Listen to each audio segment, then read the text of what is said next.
एक बार गरुड़ सत्यभामा और कृष्ण भगवान को लेके चलने लगे। स्वर्ग के द्वार पर पहुंचे। वहां पे भगवान जी ने अपना शंख बजाया।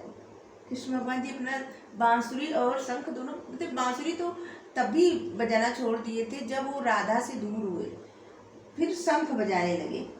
तो और उनको शंख मिली भी, हाँ, उनको शंख उनके हाथ में, देखिए उनके हाथ में सुदर्शन चक्र रहता है और शंख और एक कमल का पुष्प और गदा हमेशा रहता है। ठीक है। तो उन्होंने अपना शंख बजाया। शंख की ध्वनि सुनकर देवतागण जितने थे आर्ध लेकर उपस्थित हो गए। देवों से पूजित, मतलब भगवान जी का पूजा जब देवता लोग किए, तब देव माता के अतिथि ग्रह, मतलब देव माता दीदी जो थी वो थी असुरों की माता और अदिति देवों की माता।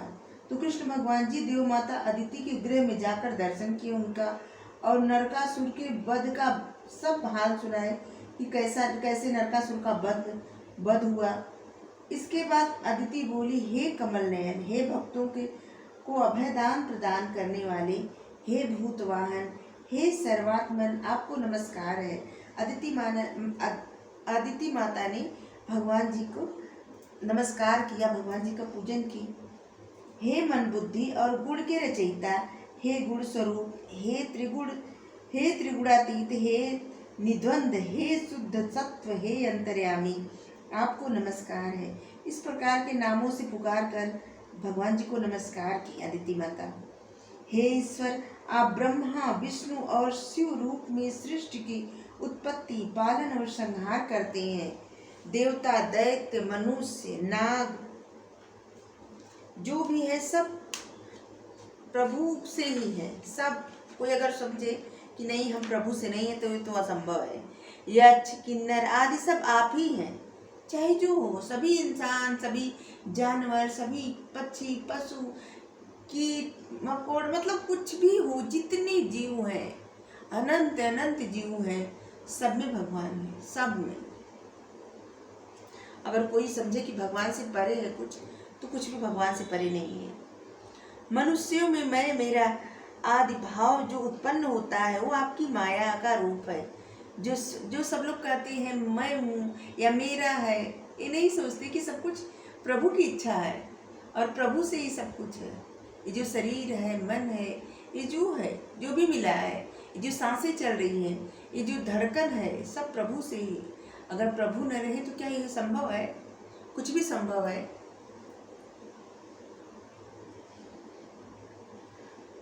जो स्वधर्म परायण मनुष्य आपकी आराधना करते हैं वे माया को पार करके मोक्ष को प्राप्त होते हैं। जो जीव आपकी आराधना करके विभिन्न प्रकार की कामनाओं की अभिलाषा करते हैं यह आपकी ही माया है। हम जो सोचते हैं, जो चाहते हैं, कभी कभी कुछ ऐसा कर जाते हैं जो नहीं करना चाहिए। कभी कभी इतने लोभ में आके, मतलब इतना पैसा चाहिए, इतना भौतिक चीज़ें चाहिए, इतना ये चाहिए, वो चाहिए, ये होना चाहिए, ये सब भगवान जी की ही माया है। जब सब माया से परे हो जाए तो मुक्त ना हो जाए, कैसे सृष्टि चलेगी? तो इसीलिए सब लोग माया में उलझे रहते हैं।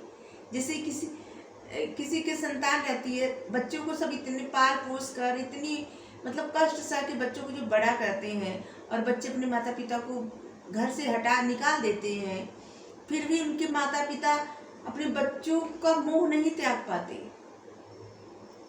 फिर भी अपने उसी मोह में जकड़े रहते हैं। या कोई भी इंसान अपने परिवार का मोह नहीं त्याग पाता, चाहे परिवार से कितना भी कष्ट प्राप्त हो। तो इसका कारण यही है कि जो माया है ना, यो इसी माया के बंधन में प्रभु बांध दिए हैं सबको, और उसी माया के गड्ढे में सब पड़े हुए हैं और सब उसी में रह रहे हैं। सबको लगता है मैं हूँ, मेरा है, मैं हूँ, मेरा है, जो है सो मेरा है, ये पुत्र मेरा, ये पुत्री मेरी, ये घर मेरा, ये पैसा मेरा, ये धन दौलत मेरा, ये शरीर मेरा, खूबसूरती मेरी, सब कुछ मेरा मेरा। जबकि सब मेरा कुछ भी नहीं है, सब प्रभु का है।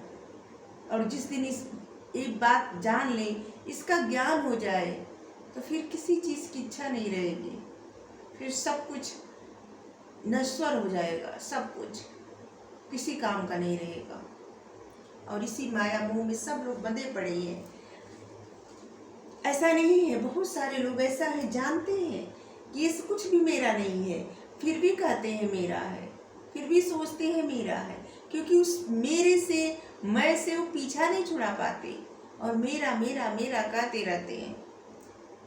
इसी अज्ञान के अंधकार में डूबे रहते हैं।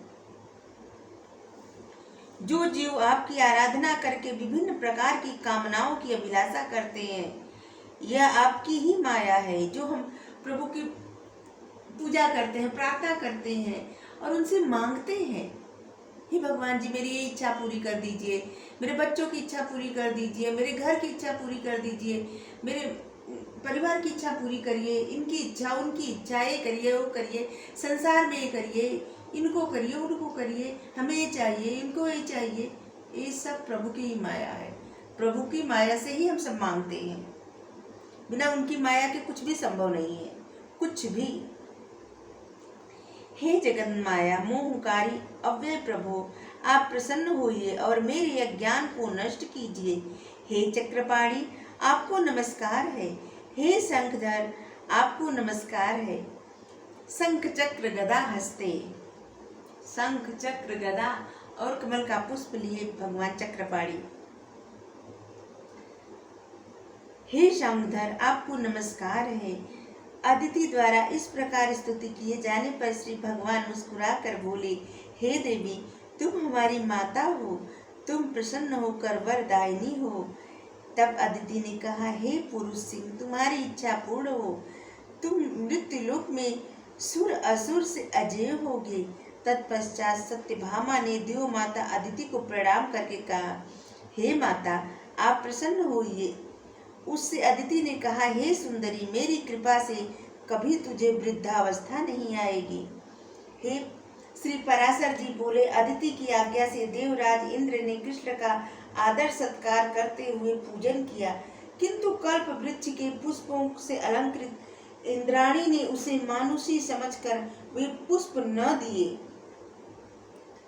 इंद्राणी क्या की ना कि पुष्प जो कल्प वृक्ष के पुष्प थे उसको नहीं दी। वहां के उद्यानों में सुनहरी छाया वाले पारिजात वृक्ष को देखकर सत्यभामा अति प्रसन्न हुई और कृष्ण भगवान जी से कहने लगी, हे नाथ इस वृक्ष को द्वारकापुरी ले चलो। अपने कई बार मुझसे कहा कि हे सत्य तुम मुझे जितनी प्यारी हो उतनी रुक्मिणी अथवा सत्यभामा, रुक्मिणी अथवा जामवंती नहीं। यदि आपका यह वचन सत्य है तो मेरी प्रसन्नता के लिए पारिजात वृक्ष ले चलो। सत्यभामा के इस प्रकार कहने पर कृष्ण भगवान जी ने हंसते हुए पारिजात वृक्ष को गरुड़ पर रख लिया। तब नंदन मन के रक्षकों ने कहा, हे गोविंद यह वृक्ष देवराज इंद्र की पत्नी सची की संपत्ति है, इसे लेकर भला कौन सकुशल जा सकता है। इस वृक्ष रक्षा के हेतु देवराज इंद्र स्वयं वज्र लेकर उपस्थित होंगे और देवगण भी उनका अनुसरण करेंगे, अतः तकरार बढ़ाने से क्या लाभ। तब सत्यभामा क्रुद्ध होकर कहने लगी, क्रोध में आकर कहने लगी, समुद्र मंथन से उत्पन्न यह पारिजात वृक्ष सबकी संपत्ति है, अकेला इंद्र ही इसे कैसे ले सकता है। पति के बाहुबल से गर्वित होकर सची ने अपना अधिकार जमा रखा है। तुम सभी उससे जाकर कहना कि सत्यभामा उस वृक्ष का हरण किए हुए ले जाती है। सत्यभामा के इस प्रकार कहने पर उद्यान के रक्षकों ने जाकर सची से संपूर्ण वृत्तांत बतलाया। तब सची ने देवराज इंद्र को युद्ध के लिए उत्साहित किया। देवराज अपनी देवसेना लेकर श्री हरि से युद्ध करने के लिए चले। इंद्र को ऐरावत पर सवार होकर आते देखकर कृष्ण भगवान ने भयंकर शंख ध्वनि और हजारों लाखों तीखे बाण छोड़े। तब देवताओं ने भी अनेक अस्त्र शस्त्र छोड़े। मधुसूदन ने देवताओं के छोड़े हुए बाणों के हजारों टुकड़े कर दिए। सर्पहारी गरुड़ ने जलाधिपति वरुण के पास को अपनी चोंच से खींचकर कई टुकड़े कर दिए। देवकी नंदन ने यम के दंड को अपने गदे से खंड खंड कर दिया। कृष्णचंद्र के चलाए हुए बाणों से विश्व देवगण, मरुदगण, गंधर्व आदि रुई के समान आकाश में लीन हो गए और गरुड़ ने अपनी चोंच और पंखों से अनेकों देवताओं को धराशायी कर दिया। संपूर्ण अस्त्रों के समाप्त हो जाने पर इंद्र ने वज्र चलाया, जिसे कृष्ण ने अपने हाथ से पकड़ लिया और स्वयं चक्र न चलाकर कहा, अरे इंद्र ठहर।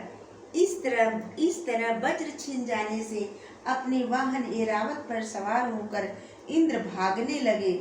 तब सत्यभामा ने कहा, हे देवराज, युद्ध में पीठ दिखाकर भागना कायरता है। हे शक्र, अब तुम्हें अधिक प्रयास करने की आवश्यकता नहीं। तुम संकोच मत करो और इस परिजात वृक्ष को ले जाओ और इसे पाकर देवगण प्रसन्न होंगे। स्त्री होने के कारण मेरा चित्त अधिक गंभीर नहीं, इसलिए अपने पति का गौरव प्रकट करने के लिए ही यह लड़ाई ठानी थी। सत्यभामा के इस प्रकार कहने पर देवराज लौट आए और बोले, हे श्रीहृद, मेरे लिए ऐसी वमनस्य बढ़ाने वाली बातों का प्रयोजन नहीं है। जो संपूर्ण सृष्टि की उत्पत्ति, स्थिति और संहार करने वाले हैं, उनसे पराजित होने में मुझे कोई संकोच नहीं है। उन्होंने अपनी इच्छा से मनुष्य रूप में धारण किया है। उस अजन्मा अकर्ता नित्य ईश्वर को जीतने में भला कौन समर्थ है। बोलो राधे राधे। Thank you.